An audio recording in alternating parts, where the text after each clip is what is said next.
I'm actually live at Midwest Con in Cincinnati, an amazing conference focused on AI and disruptive technology and how we can use AI for good and also AI to help you in your career and just in your overall life. And this is a collaboration with Disrupt Now, as you can see in the back. Rob Richardson, great podcast. Make sure you check him out and also check out Big Tech Energy on all platforms as well. And today I'm with Isabel Perez, who is going to be talking with us everything AI, nonprofits, and a lot of other things that she does. So I won't steal her thunder, and I'm going to give her an opportunity to introduce herself. So Isabel, thanks for being here, and let people know a little bit about yourself. Thank you. Hi, I'm Isabel Perez. I am the co-founder and chief growth officer of KindMind LLC.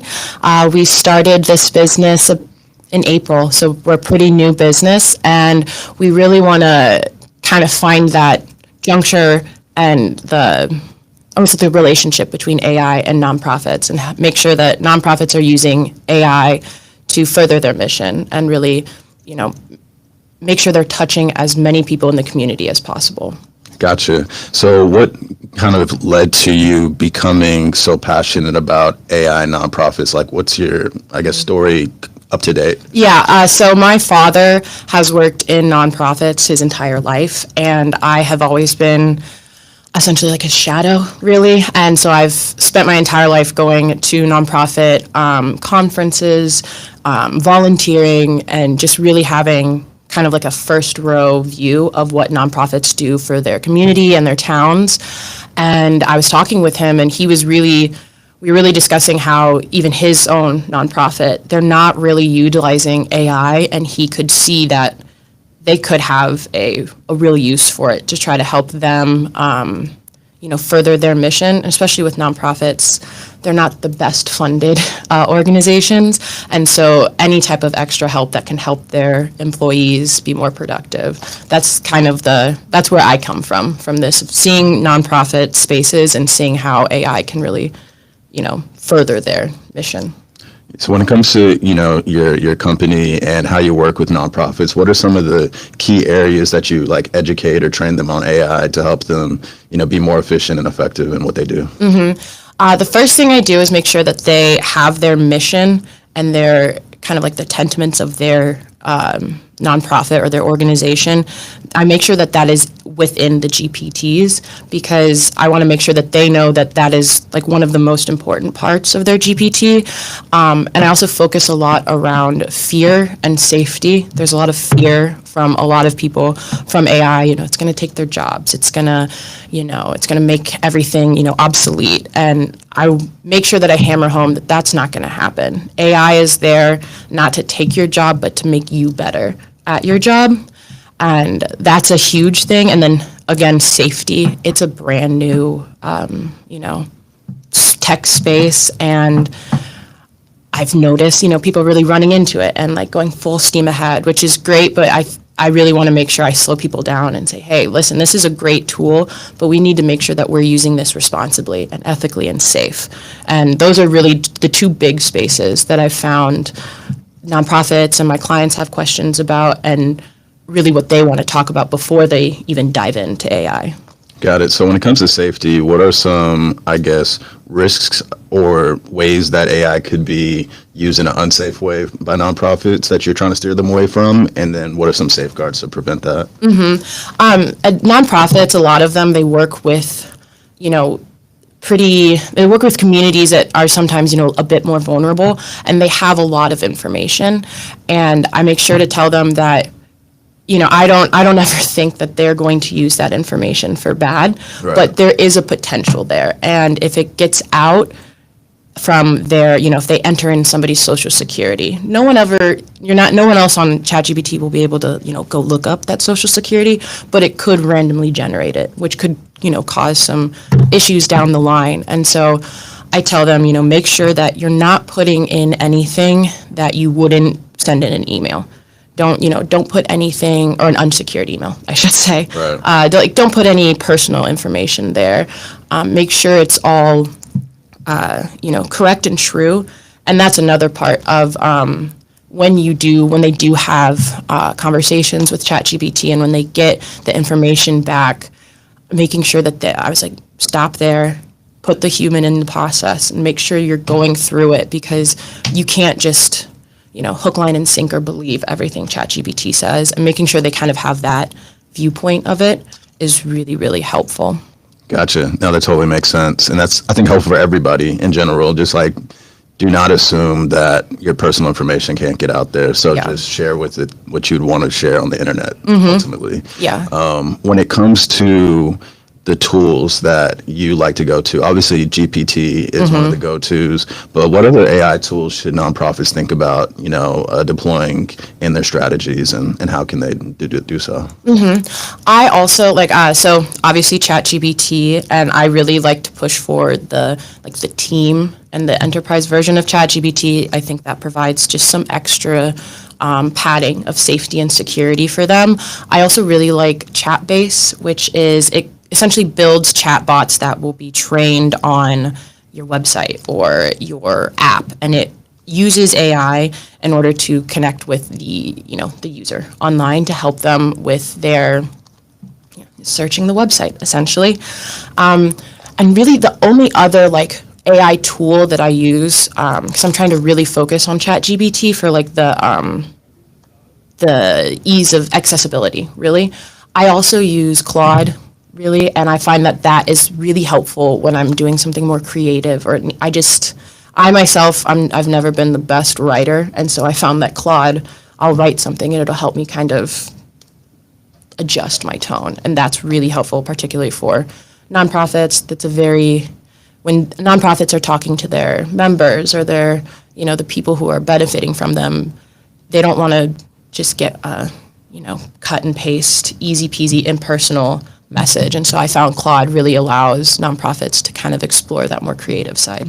Awesome. What are some of your favorite examples of how, your organization has worked with nonprofits, and some of the positive results you've seen? I just recently finished up with a client across the country in California, and we were essentially doing the AI strategy session. I was there for 2 days, and we sat down and we built everything out. We built out their AI kind of guidelines, their contracting.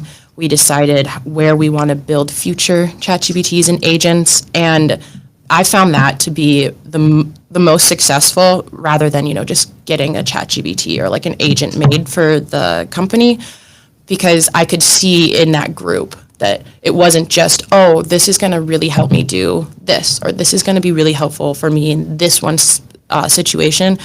They were seeing it now as a full, oh, we should really have AI touching every aspect of our business, not just in one or two places. And I reached out to them recently, and they've said that they found their productivity has gone up, and they've also oddly found that the amount of meetings, face-to-face meetings that they're having is increasing, and the productivity during those meetings is increasing because they're not having to, spend a lot of their time on the busy work, or, oh, I need to make an outline. It takes them 2 hours. Now it takes them 30 minutes, and so they're really interacting with their peers and with the community members. And I think that's the largest, the best impact they've had, and I know they've been using it with their high school to college program, and they have found really great results with that. They're able to keep more of the kids there over the summer and keep them entertained, because they're not, spending the first 2 hours going through everything and just, leaving the kids off to do their own thing. From the time the kids arrive to the leave, they are making an in-person connection with them. Gotcha. And for KindMind, what is your goal over the next 5, 10, however many years? What do you want to have your legacy be? I would like my legacy to be that I made sure that nonprofits were included in this most recent kind of tech push. I remember when I was a kid, everybody else had, all the laptops, and now all of their documentation was digital, and the nonprofit I was seeing, they still were on completely paper, and this was 2007. So they're getting far behind, and I want to make sure that they aren't, because for me, it's a really important personal kind of statute that we need to help our community, and the only way our community gets better is if the community, works together. And I can see AI allowing nonprofits to do more in their community. So I guess my legacy would be bringing AI to the nonprofit world.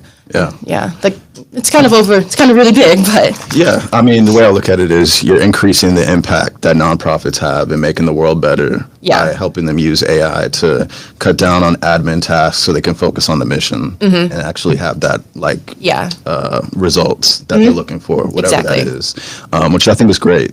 And when it comes to just like the people that are just on this live or going to watch this that are like, I don't even know where to start with AI. Like, where would you point them to in terms of maybe like resources, courses, or even programs that, or maybe even KindMind? Like, Yeah. like, where could they go? yeah.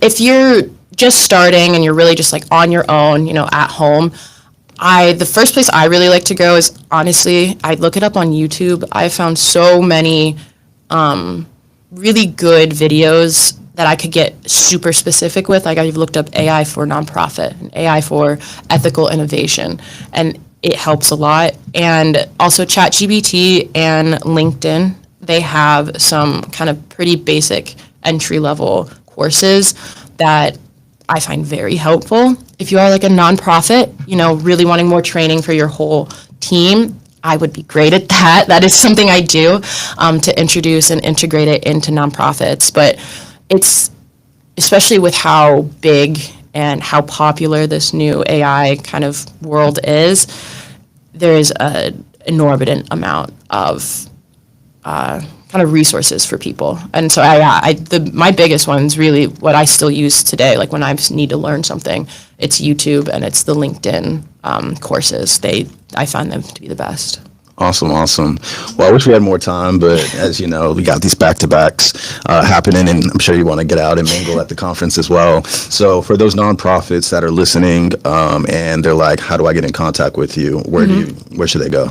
So I have a website. It's kindmindai.com. Also, through my LinkedIn, Isabel Perez. That's the best way to get in contact with me. There's, like a little contact form on our website. But yeah, we're very open and we're really excited for any new opportunities that come. Awesome. Well, it's really awesome to meet you, and I love what you're doing. And definitely make sure that you connect with Isabel on LinkedIn as well as her website, and share this video with anybody that is part of the nonprofit space, so they're not. So they're taking advantage of all the AI opportunities that are out there so they can increase their impact.